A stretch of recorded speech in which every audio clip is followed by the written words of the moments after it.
bọn đã bị chụp triêng buôn pram mình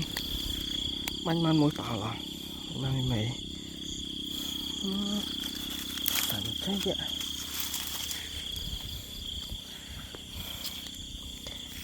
đã bị chụp nó bọn cho mối này bảo là này cho mối này một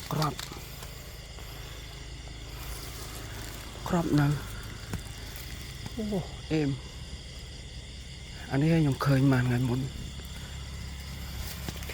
xin nó ta mà bà lại cho bỏ tức ngon mà cái lai mình món tức ở lô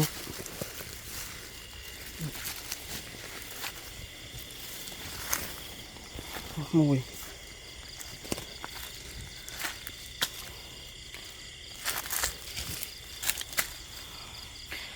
cái lái xị bầy